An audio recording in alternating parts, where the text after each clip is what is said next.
a very special guest joining us, Kelly Ward. Kelly started with Marsh in January of 2020 after 19 years in engineering consulting. Her engineering career was focused in geotechnical and heavy civil applications for dams and mining practices, with extensive technical experience in dam design, construction, and operation, as well as regulatory compliance exercises. She has held technical, project management, and business development roles for Fortune 500 environmental and engineering consulting firms, and has worked across public, private, and government sectors. Thanks again for joining us on The Rocks. If you like what you hear and want to catch past conversations, please make sure to subscribe. Now let's dive in.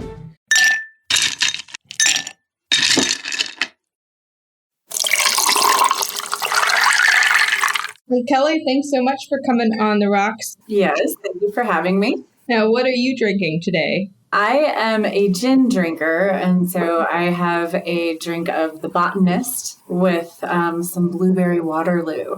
Ooh, what is Blueberry Waterloo? Waterloo is just one of the 9 zillion brands of sparkling waters. Oh.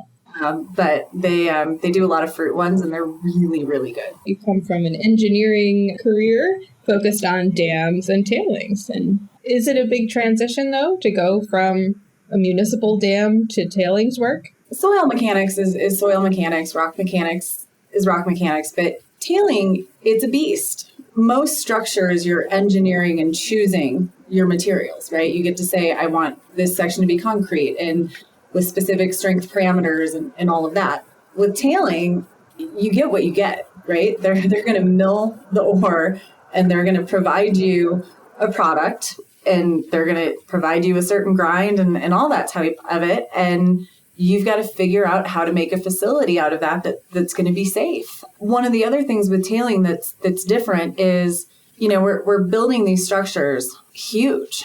That might be a 150-foot structure. And then someone new comes in, they find more deposit, and all of a sudden you double that structure or find somewhere else to put it. A different area of the mine site, which means you have to buy more land or those type of things. So you don't get to kind of pick your best conditions like you do in a traditional dam setting. You kind of get to just work with what you're dealt. Yeah, and I would imagine that with tailings, also with what's going on in the market now, sometimes you want to reprocess tailings, right? We may come in and say we want to go back through that material, get more gold or copper out or whatever it may be. So I would imagine you have to kind of engineer that potential into the design. Exactly. We, I was part of a project where they wanted to they had a magnetite ore body dam, and they wanted to take that down and reprocess what was there. I've seen some phosphate clients want to do that. So, especially as prices are up, especially as, we know more engineering wise than we might have, say, 50 years ago. And sometimes it's maybe a safer option to take a dam down and reprocess it than try to mitigate it to meet current safety standards too. But definitely I would say the bigger driver is typically the metal prices. But the safety brings up an interesting point because, I think tailings are really not very well understood outside of perhaps the mining engineering, geological engineering space, and they're considered to be a huge risk. If you're going to have a big disaster in mining, tailings are probably a pretty good bet. Your tailing dams are your biggest source of risk. And if you lose one, that can be, depending on the size and strength of the rest of your company, that can be a company killer. The damage that gets done in the moment, the surrounding communities, the workers that are there. The potential loss of life is, of course, the worst part about it. But from a purely business standpoint, you've got to give it its due because it can make or break your entire company. And on that, what should someone who's new to the industry, maybe an investor looking to evaluate several different companies or different projects, what should they be sure to look at with regard to how a company is managing their tailings? A company needs to be treating its tailing dam not just as a money spender, but as a place where they need to put focus, where they need to put value, where they need to realize that they have to ongoing manage those facilities. Obviously, if they're active, if you want to grow that dam, you're going to be putting time and resource and effort towards that, but also the inactive facilities, right? Because regulations change, demographics change. You can build a dam and, there's nothing downstream of it for 20 miles. And then, you look at it 20 years later, and now there's, a small town. For investors, they need to be looking that companies are first off talking about it, recognizing that it's a risk, that they are in compliance with local regulations, and that they have, we always called it tailing stewardship programs or things like that, where there is a concerted effort top down that either at the C-suite level or someone reporting directly to C-suite, so a high level director, is in charge of an overarching program and portfolio to manage these dams, to continually evaluate the risks, that they're engaging, if they're doing it internally, if they're allowed to per the regulations, again, that they've got good qualified people on that, or that they're engaging the EOR, which is the engineer of record concept. And that's also been getting a lot of attention about what really those roles and responsibilities are, who can do that. But again, if there's the demonstration of those concepts and that it's beyond concept, that there's money spent in it, there's action lists kept, that there's, improvements done when issues are found, then you've got a company that's doing it right. Yeah, and that's what sometimes I know it's hard for folks to know what right looks like. You got a lot of engineers and a lot of people that spend a lot of time, energy, and experience to get where they are to be in those things, right? And part of it too, right? It's you've got your local level inspection. So I mean, you're teaching your operators, right? The guys that are physically out there, turning cranks to open spigots.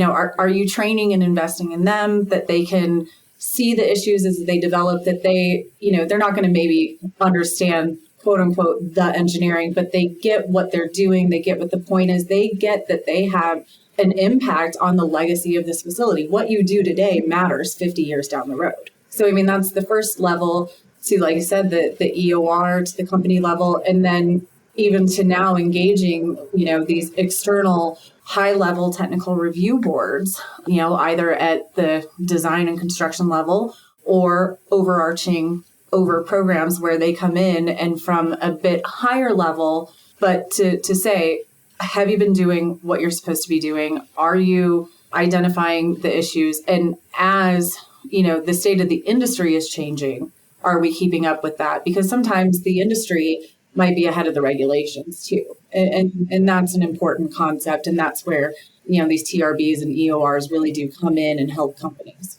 Yeah, and that's where I know there's been a lot of talk about industry standards in tailings, right? Or there are several initiatives going on. Is there one that people should be aware of that's kind of leading the way?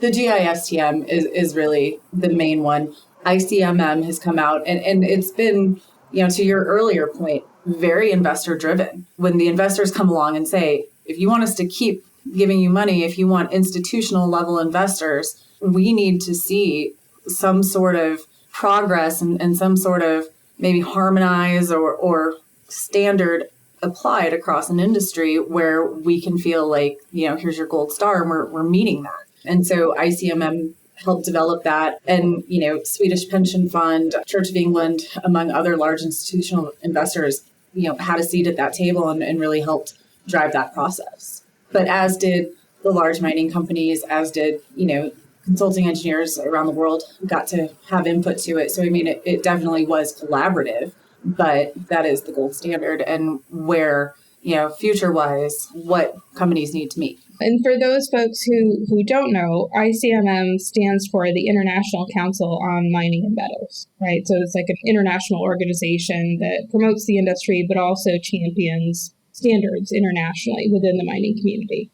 So have you seen resistance at all to having international standards set on the tailing side? I don't think I'd characterize it so much as resistance. There's concern among the industry. How are we going to staff it? There's a lot of analysis. There's a lot of study that comes along with this. And as an industry, just who are the engineers that are going to do this? How are we going to keep generating the pipeline that's going to fill that? Because, like I said, I started almost 20 years ago. So many of my mentors have retired or they've moved on to these TRB type positions. So through that natural attrition, who's bringing up the rear? How are we training? So I mean, the lack of just enough professionals to do this work is a concern. And then as far as the actual implementation of the standard, I don't really think companies have been reluctant to do it or resistant. It's just more, it's a heavy lift, and how are we going to get there? And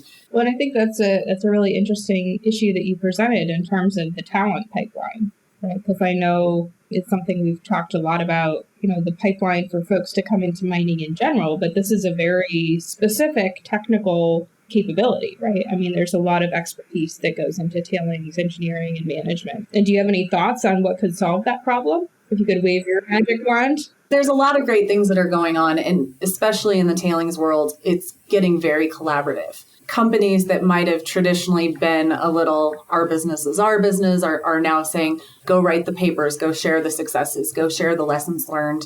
With tailing, it is very complicated, right? It's almost take your worst case scenario construction setting and go build something that's huge and needs to last for perpetuity. And the thing is, traditionally that's a lot of civil and geotechnical engineer, because you're building it out of, soil, but geochemical is part of that. Water resources is part of that, because it's also going to typically have water stored in it, or at least be able to stand up to the elements. So you've got all of these disciplines that need to be part of it.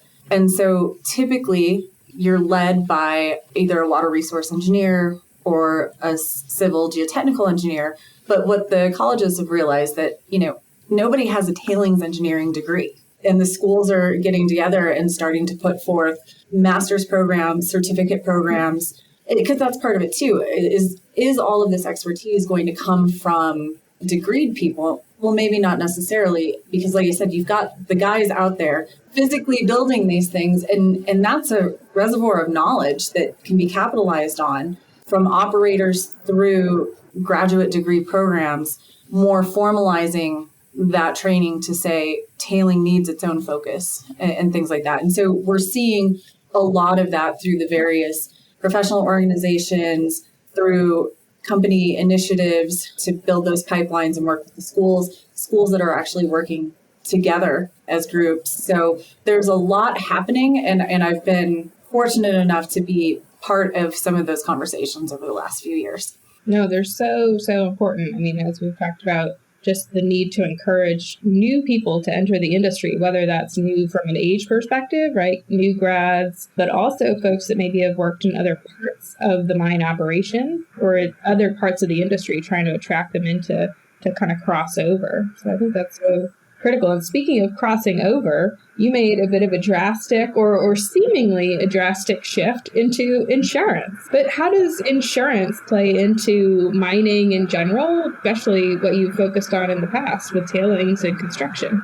Insurance is at the end of the day, it's a business application. If you want to run a business, you want to protect that business, you want to protect yourself, your product or your services, and whatever the case may be. So, for me, I always liked the big picture of things. And so kind of having a bit of a shift to a business application worked really well for me. I wanted to stay in mining. The one thing I knew is that I had somehow in this life become a mining advocate. And so, step one, stay in mining. Step two, if not be on the owner and client side myself, be facing them and providing solutions, providing something impactful for them. And then for me personally, something that can be strategic. Insurance, while not on my personal radar, came out as an option and checked all those boxes. And some of it going from an engineering role where you are very risk focused, you're developing the things where you have to meet certain thresholds, but you have the conversations of how robust do you want this to be? Where do you need this to be? It was sort of a natural fit to just say that and just take a few steps back. And it's a bigger picture with your business. What are the risks that you're comfortable with? Where's the trade-off for you for what you're willing to invest in this program and what coverages you'll receive and things like that. So kind of an interesting pivot, but it's been a good one. Yeah, but it's crazy because when you and I started talking about your new role, frankly, I think mining is probably a very underinsured industry, if I were to guess. Yeah. I don't really hear people talk about their insurance You know what I mean? Like, it's totally different when I put on my prospector hat immediately. We're already looking at cyber insurance, right? And regular business insurance. But in the mining space, you don't really oftentimes hear folks' strategy for that. Right. Their focus is to get it out of the ground and to do it safely. And safety always should be a huge focus and always will be where we're at with the industry. For some folks, I've had conversations that are, well, if you've got a physical site, even if it's just an exploration claim and someone could fall, I mean, we live in the US, you could be sued. But it is, though. I mean, it's also one of those situations where you get to choose how, what your tolerances and preferences are.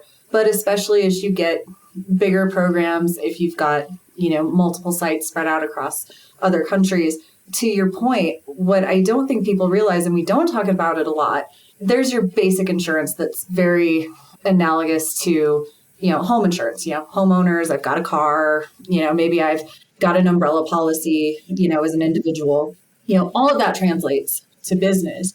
But when you start getting in these large portfolios, these global things, you can really use risk transfer as a tool. Just like the old adage, debt can be a tool, with your mortgage and things like that.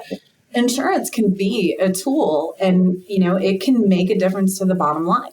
And just like anything else, you can have someone like me be your broker and bring you people, and you can engage at that, kind of like you would, any service provider, or you can engage with that on a business partner level, with someone who's saying like, hey, we want to help make a difference to your bottom line. Let's work on this together and, share goals and priorities. Well, and again, I think also coming back to how do we encourage new sources of capital to come into the industry?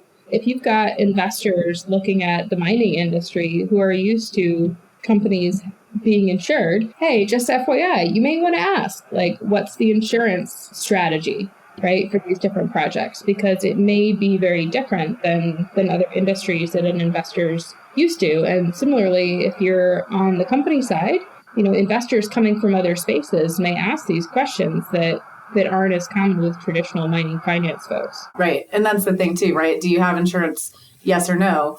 But there's better questions of, what insurances are you carrying? What limits are you carrying? And those things too, right? It's more than a black and white yes or no. Yeah. And I mean, I know I was really surprised at the difference between just like basic D&O insurance between Canada and the US. When you talk about where you're based, apparently we Americans are much more litigious than Canadians, so those are important things to kind of look at and think about, like how much of your budget is going towards insurance based off of where you are. Right. And like anything else too, I mean, you can have volatile insurance marketplaces, and that's where you do see carriers come in and say, there's certain things you'll have to meet. Cyber is a great example, right? Cyber is tough because it represents one of the biggest concerns of risk out there is from an emerging perspective. It's not even emerging anymore. I mean, it makes EY's top 10 list every year of risk. And, so getting those terms can be difficult. And so there's an ask for that too. It's like, hey, you've got to pay for it.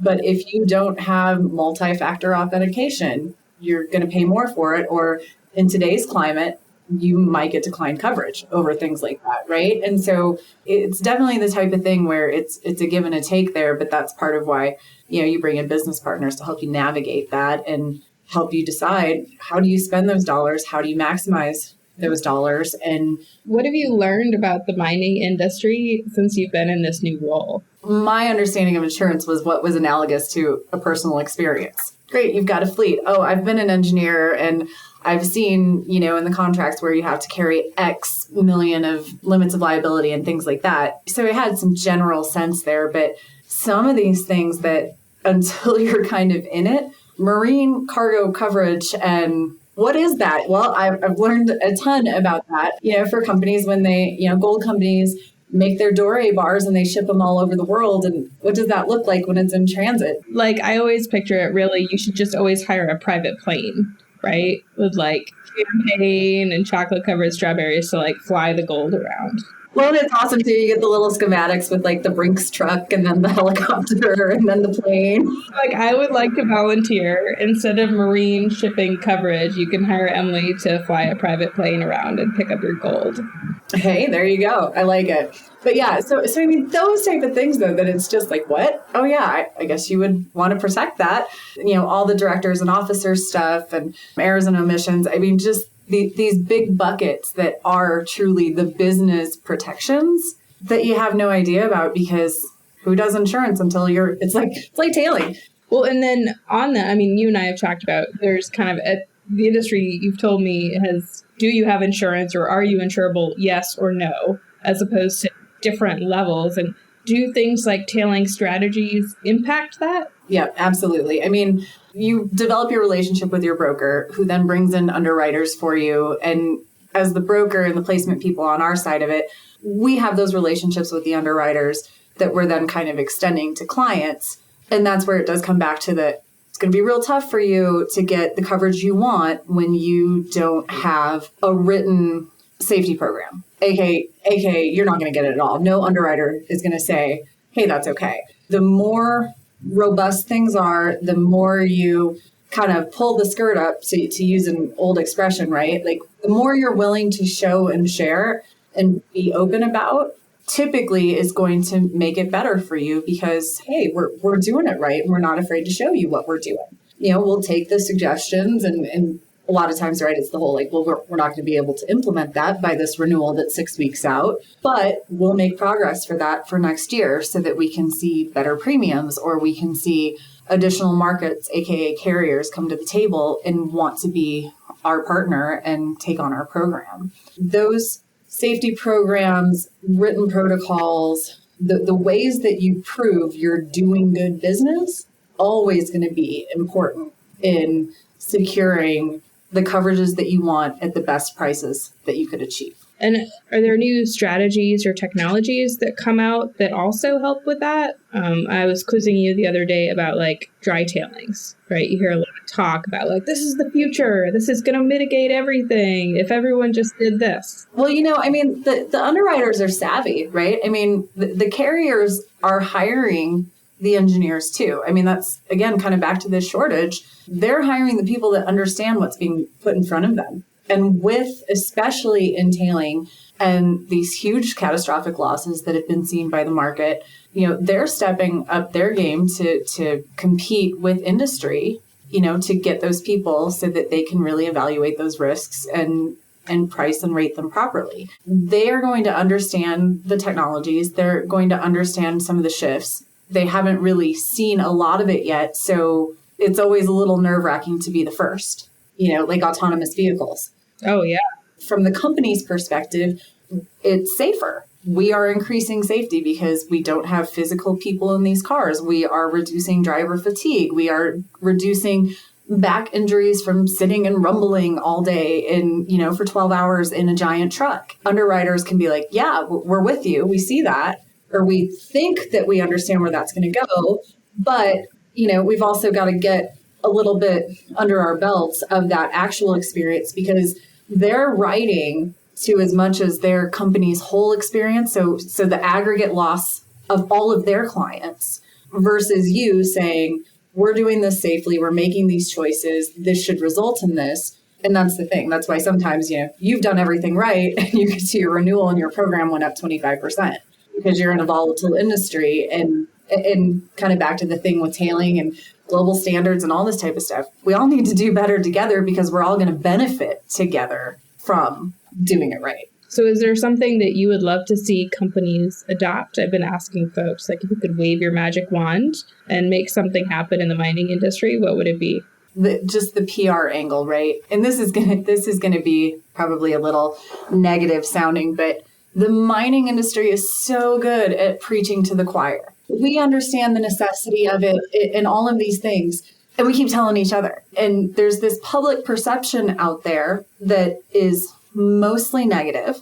And there's some good changes that are happening, right? Like, you know, this push for a green energy future. Well, you can't get to a green future without mining. The oil and gas industry has done a better job of reaching the average consumer And while they might not have a wholly positive view of them, they tend to not be so very negative about them either.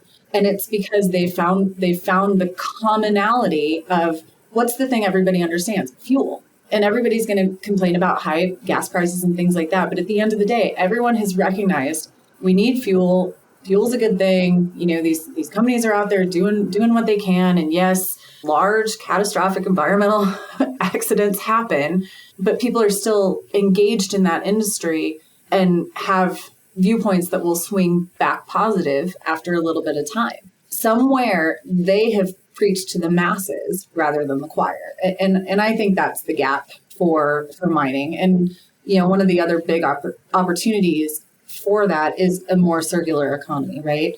We're always talking about what we need for the future and everything else, but what also are we doing to address that there has been a lot of metal produced? You know, there's been a lot of consumption. How do we create something a little more circular in that through recycling and things like that, which there are those programs and things like that. But I think, you know, that's a big consumer concern that we could do something to address. Well, thank you so much, Kelly, for coming on The Rocks and talking about, you know, risk and how to mitigate it. I know it's actually really, really cool what you do. So thanks for sharing it with me and our listeners. Thank you so much.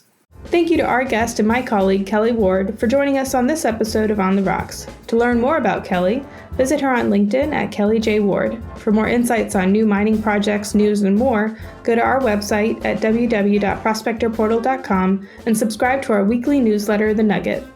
Thanks for joining us on The Rocks. If you enjoyed the episode, click the subscribe button and please leave us a review. Until next time, keep your glasses full and your ice cold. Cheers.